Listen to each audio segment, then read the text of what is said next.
আজকে একটা খুব ইম্পর্টেন্ট বিষয় নিয়ে কথা বলি, সেটা হচ্ছে ঘুম। এবং ঘুমাতে তো আমি নিজে খুব ভালোবাসি, কিন্তু অনেক সময় কি হয়, অনেকেই খুব ঘুমাতে ভালোবাসে, বেশিরভাগ লোকই আমার মনে হয় ঘুমাতে আমরা ভালোবাসি। কিন্তু অনেক সময় ঘুমটা আমাদের খুব ডিস্টার্বড হয়। কি করে বুঝবে ডিস্টার্ব হবে? অনেক সময় ঘুম থেকে উঠেও দেখবে তোমার ঘুম পেতে থাকে, ক্লান্তি আসতে থাকে, তখন মনে হয় ঘুমটা আমাদের খুব ডিস্টার্ব। হয়তো অনেক সময় কোনো কিছু মাথার মধ্যে আমাদের ঘুরছে, যেটা নিয়ে আমরা খুব চিন্তা করছি, সেটা আমাদের ঘুমের একটা ডিস্টারবেন্স ঘটায়।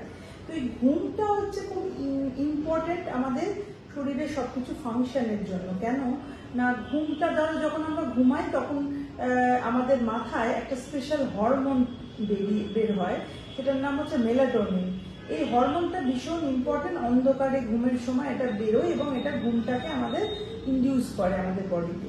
এবার এখনকার লাইফস্টাইলে কি হচ্ছে, আমারও বেশিরভাগ পেশেন্টদের দেখি, তারা সবাই আমাদের একটা স্বভাব হয়ে গেছে যে অনেক রাত অব্দি জাগি, ফোন নিয়ে কুটখাট করতে থাকি, কিছু না কিছু দেখতে থাকি, লেট নাইট অব্দি। কেউ ধরো গেম খেলছে, কেউ কোনো সোশ্যাল মিডিয়ায় চ্যাট করে যাচ্ছে, কেউ কিছু একটা দেখছে ফোনে। এই করে কি হয়, ওই লাইটের ইফেক্টে মেলাটোনিন ভালো করে বেরোয় না। তো অ্যাজ এ রেজাল্ট কি হয়, আমাদের স্লিপ সাইকেলটা ডিস্টার্ব হয় এই হরমোনটার ইফেক্টে। কিন্তু এই হরমোনটা ভীষণ ইম্পর্টেন্ট, এটা আমাদের বডিতে অনেক কিছু কাজ করে এবং এটা স্ট্রং অ্যান্টি অক্সিডেন্ট। জানো তোমরা যে অনেক সময় আমরা যখন ইনফার্টিলিটিতে তোমাদের ট্রিটমেন্ট করি, তখন বলি যে লাইফস্টাইল ইমপ্রুভ করো, এই সেই খাও, ভিটামিন খাও। তার মধ্যে আমরা বলি অনেক কিছু, কেন বলি ঠিক ঠিক জিনিস খাও, ফ্রুটস, ভেজিটেবল, নাটস, ভিটামিন, এগুলো সব হচ্ছে অনেক কিছু। এর মধ্যে মাইক্রো নিউট্রিয়েন্টস আছে, তার মধ্যে অ্যান্টি অক্সিডেন্টও আছে, যেটা আমাদের বডির প্রতিরোধ ক্ষমতা তৈরি করে, আমাদের সেলগুলোকে রক্ষা করে।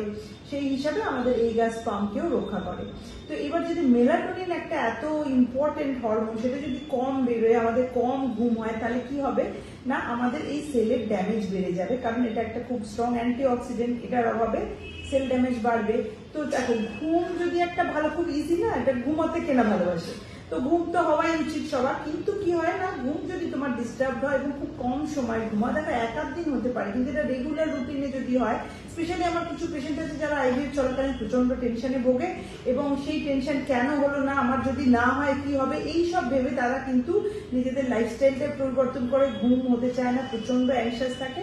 তাতে কিন্তু আলটিমেটলি নিজের ক্ষতি হয়ে যাচ্ছে। কারণ এই বিচিত্র যে জিনিসপত্র আমাদের বডির মধ্যে রয়েছে, সেই যে একটা ব্যালেন্সে চলছে বডি, সেই ব্যালেন্সটা ডিসব্যালেন্স হয়ে গিয়ে সেল ড্যামেজ বাড়ছে। As a result poor quality egg, poor embryo, সেই ঘুরে ফিরে একই জায়গায় কিন্তু ফিরে আসছে। তাতে তো কিন্তু সাকসেস রেট বাড়ে না, কমে যায়। তো আমি সবাইকে অ্যাডভাইস করবো, এটা সিম্পল জিনিস, এটা অভ্যাস করো, যে হেলদি ডায়েট খাওয়া, হেলদি লাইফস্টাইল, এবং ঘুমানোর একটা টাইম ফিক্স করে ফেলো যে এই সময় আমাকে বেডে যেতে হবে, এবং এই সময় আমাকে মানে এই সময় আমি কিছু করব না, এমন কিছু যে এই ফোন নিয়ে দেখা, এইসব যেগুলো আমার মানে লাইট এফেক্ট আনবে বডির মধ্যে, মেলাটোনিন কম হয়ে যাবে, ঘুম কম হয়ে যাবে, সেটা না করে তার চেয়ে বেটার বোধহয় তুমি একটা বোরিং কিছু করো, কাগজ পড়ো, বই পড়ো, একটু টেবিল ল্যাম্প চালিয়ে তারপর ঘুমিয়ে পড়ো বন্ধ করে, চোখ তো ঘুমে এসে যাবে।